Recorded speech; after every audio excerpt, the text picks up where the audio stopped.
Well, if I may, I don't think he was lying. I think he was confused. So one of my favorite movies is Oh Brother, Where Art Thou? And in that movie, Pappy O'Daniel is running for re-election as governor of Mississippi. But Pappy O'Daniel is already governor of Mississippi. So he's lamenting the fact that he's behind. And his son says, people like that reform, Daddy. We got to get us some of that reform. We should be the reform candidate. He goes, you soft-headed SOB. We can't be the reform candidate. We're the incumbent. This is the point. Listen to Joe Biden. He sounds like the challenger. I think he might think he is the challenger. President Mitt Romney has had a really bad 4 years. It's time for a change. I see. How does he? It's amazing. I agree. How do they keep getting away with this raising? Mitt Romney has never said in this entire campaign raise taxes.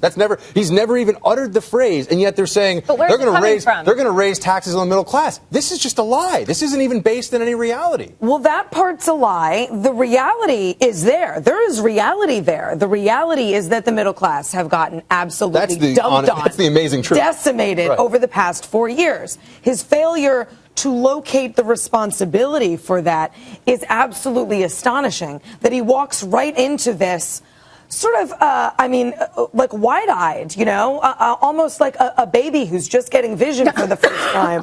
I mean, it's really stunning. The walk back is even more stunning. And if Mitt Romney doesn't do something really good with this tonight, it'll be a huge wasted opportunity. To be clear, though, about raising taxes, so factchecker.org actually has fact-checked that and said that they're getting this statistic from one study, but the study actually didn't conclude. It's been updated. It's been updated. Clearly debunked. You can pay a graduate student $100 to do a study and then cite that forever. Exactly. So it's not sufficient for the vice president to be going around. Well, so let's be fair. They're quoting a study from the Tax Policy Center, and I have to say some of this is Mitt Romney's fault. He has not been willing to give specifics on his tax reform plan. Right? He says, I'm going to cut tax rates by 20%, and I'm going to pay for that because it's going to be revenue neutral, not going to hurt the deficit.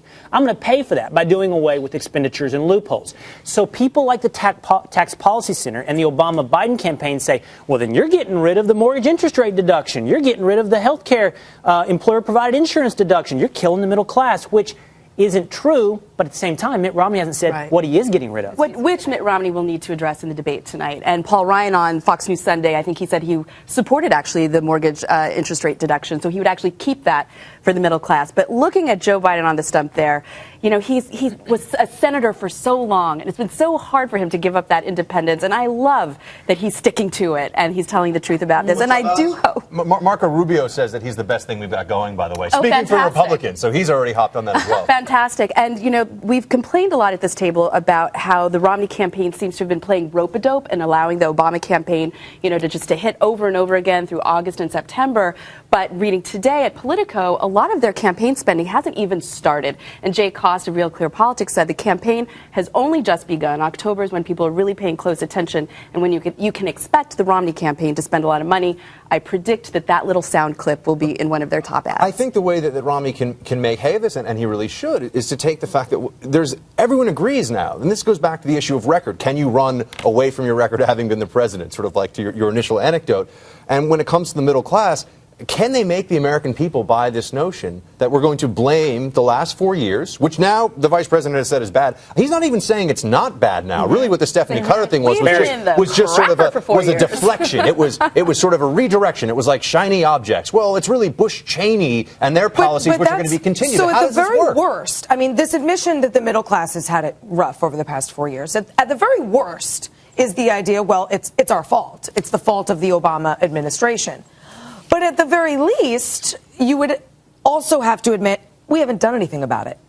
There's only one or two possibilities here. They have to come out and say one of those, that it's our fault or we didn't address it sufficiently. What they do there are no other possibilities here. What they if we all agree the middle class has gotten clobbered. Is that it would have been worse without Obama's policies. It would be even more in the crapper That's not saleable anymore. Which is why Romney has to explain why those policies didn't work and made things worse. But I think we should take a step back and think about the middle class. I was actually going through a Bloomberg poll and was really surprised by what I found in that poll. If you look at the crosstabs, there's a question on there that asks respondents, who do you think would better handle the needs of the middle class, Romney or Obama? The only group that thought Romney would be better at the middle class was the middle class. based on income groups. The only groups that thought Obama would be better were those that were below that middle class income group, and then those at the really high end.